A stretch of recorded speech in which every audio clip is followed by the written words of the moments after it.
శ్రీగురుభ్యో నమః. శ్రీకృష్ణాయ పరమాత్మనే నమః.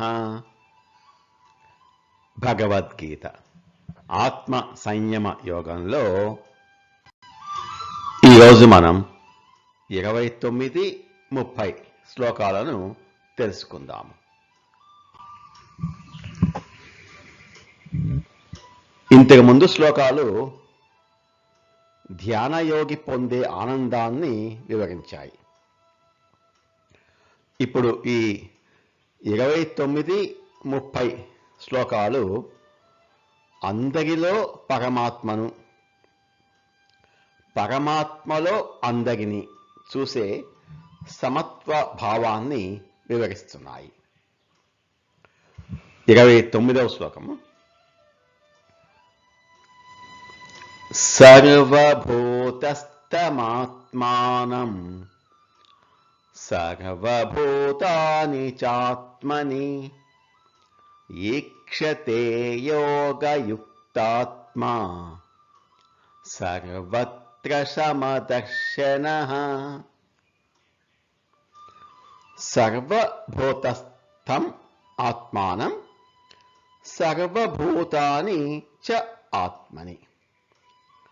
తన ఆత్మను అన్ని ప్రాణులయందు స్థితమై ఉన్నట్లుగా మరియు అన్ని ప్రాణులు తన యందు ఉన్నట్లుగా ఈక్షతే చూచును. ఎవరు చూస్తారు అంటే యోగయుక్తాత్మ, యోగయుక్తమైన ఆత్మ కలవాడు. సర్వత్ర సమదర్శన, అంతటా సమదృష్టితో ఉంటాడు.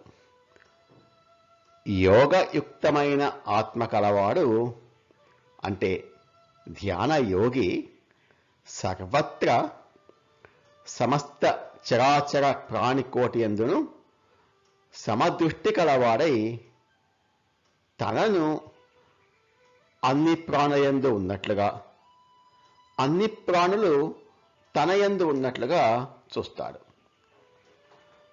ఈ సమస్త ప్రపంచము, సమస్త ప్రాణికోటి, ఈ బ్రహ్మాండం అంతయు పరమాత్మయందే అంటే భగవంతుని యందే ఉన్నది. అంతేకాని భగవంతుడు ప్రపంచంలో లేడు. అంటే పరమాత్మ ఆధారంగా ఉంది. సృష్టి అంతా ఆయనపై ఆధారపడి ఉంది. కాబట్టి ఆత్మయే తాను అని అనుభూతి చెందిన యోగి, యోగయుక్తాత్మ తన యందే ఈ జగత్తు అంతా చూడగలుగుతాడు. అలాగే జగత్తునందు జగత్తంతా అధిష్టానమగు ఆత్మయే వ్యాపించి ఉన్నది. కాబట్టి జగత్తులో తనను చూసుకోగలుగుతాడు. ఈ స్థితి ధ్యానయోగికి, ఆత్మసాక్షాత్కారం పొందిన యోగికే కలుగుతుంది, ఇంకెవరికి కలగదు. తాను దేహమే అని అనుకునే అతనికి, అంటే అతను ఇంకా ఆత్మస్థితికి చేరలేదు కాబట్టి అన్ని ప్రాణులయందు తనను కానీ తనలో అన్ని ప్రాణులను చూడలేడు. దేహమునకు మధ్య అతడు భేదాన్ని చూస్తాడు. తను వేరు, మిగిలిన దేహాలు వేరు అని చూస్తాడు. ఎవరికి అయితే తన ఆత్మయందు అంతటా ఉన్నది, తన ఆత్మయే అంతటా ఉన్నది అన్న భావన కలుగుతుందో అతనికి సర్వత్ర దయ, కరుణ, ప్రేమ కలుగుతుంది. ఇటువంటి సమదృష్టిని కలవాడే నిజమైన యోగి. ధ్యానం బాగా సిద్ధించాలంటే సర్వత్ర సమదృష్టి అలవర్చుకుంటే వారికి ధ్యానస్థితి త్వరగా చేరుకోగలుగుతారు. సర్వభూతస్థమాత్మానం సర్వభూతాని చాత్మని ఈక్షతే యోగయుక్తాత్మా సర్వత్ర సమదర్శనః.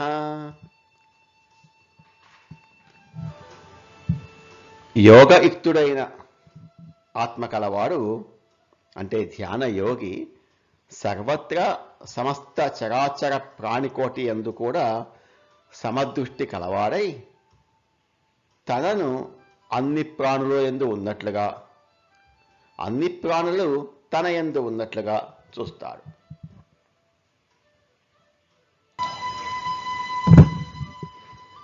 30వ శ్లోకం. సర్వత్రా సమదృష్టి అలవర్చుకున్న యోగికి మరియు భగవంతుడికి మధ్య ఏర్పడే అనుబంధము గురించి ఈ 30వ శ్లోకం తెలియజేస్తుంది. యో మాం పశ్యతి సర్వత్ర సర్వం చ మయి పశ్యతి తస్యాహం న ప్రణశ్యామి స చ మే న ప్రణశ్యతి. యః మాం పశ్యతి సర్వత్ర సర్వం చ మయి పశ్యతి. ఎవరు సమస్త ప్రాణులయందును నన్ను అంటే భగవంతుడిని చూచుచున్నాడో, అలాగే సమస్త ప్రాణులను నాయందు చూచుచున్నాడో, తస్య అహం న ప్రణశ్యామి సహ చ మే న ప్రణశ్యతి. అతనికి నేను కనపడకపోను, అతడును నాకు కనపడకపోడు. అంటే ఖచ్చితంగా కనిపిస్తాడు అని అర్థం. ఎవరు సమస్త ప్రాణులయందును నన్ను అంటే పరమాత్మను చూచుచున్నాడో, అలాగే సమస్త ప్రాణులను నాయందు చూచుచున్నాడో అంటే పరమాత్మ యందు చూచుచున్నాడో, అట్టి వానికి నేను కనపడకపోను, నాకు అతడు కనపడకపోడు అని అంటున్నారు పరమాత్మ. ఇంతకుముందు శ్లోకంలో చెప్పబడిన యోగయుక్తుడు సర్వాత్మ దర్శనము కలవాడు, పరమాత్మే సర్వజీవుల యొక్క ఆత్మరూపుడు కాబట్టి సర్వజీవులయందు భగవంతుడిని, అలాగే భగవంతుడిలో సర్వజీవులను చూస్తాడు అని అర్థం. ఈ విధంగా ఎవరైతే పరమాత్మను అన్ని ప్రాణులయందును, అన్ని ప్రాణులు పరమాత్మ యందును ఉన్నట్లుగా చూస్తాడో, అతనికి పరమాత్మ ఎలా కనిపించకుండా ఉంటాడు? ఇక్కడ కనిపించటము అంటే అనుభవించటము అని అర్థం. జీవుడు అంటే జీవాత్మ పరమాత్మలో ఐక్యమైన స్థితి వచ్చిన తర్వాత అంటే ఆత్మసాక్షాత్కారం కలిగిన యోగికి ఇక జీవాత్మ పరమాత్మ ఇద్దరు ఒకే చైతన్యం అవుతారు. ఆ విధంగా ఒకరికి ఒకరు తెలియకుండా ఉండలేరు. భగవంతుని యొక్క అనుగ్రహము ఎవరి మీద ఉంటుంది అన్న ప్రశ్నకు ఈ శ్లోకము చక్కటి సమాధానం. ఎవరైతే సమస్త ప్రాణికోటి యందును భగవంతుడిని మరియు భగవంతుడిలో సమస్త ప్రాణికోటిని చూస్తారో, వారికి భగవంతుడి పూర్ణ అనుగ్రహం ఉంటుంది అని చెప్తున్నారు. స చ మేన ప్రణశ్యతి. అతడు నాకు కనపడకపోడు అని స్పష్టంగా చెప్తున్నారు. అతడు తప్పక నాకు కనిపిస్తాడు, అతడే నాకు ప్రియమైన వాడు అని అర్థం. ఆడంబరంగా అభిషేకాలు పూజలు చేస్తే ఆయన దృష్టిలో పడకపోవచ్చు, ఆయన అనుగ్రహం పొందకపోవచ్చు. భగవంతుడి దృష్టిలో పడాలంటే మనము సర్వజీవుల పట్ల సమదృష్టి ఉండాలి అని చెప్తున్నారు.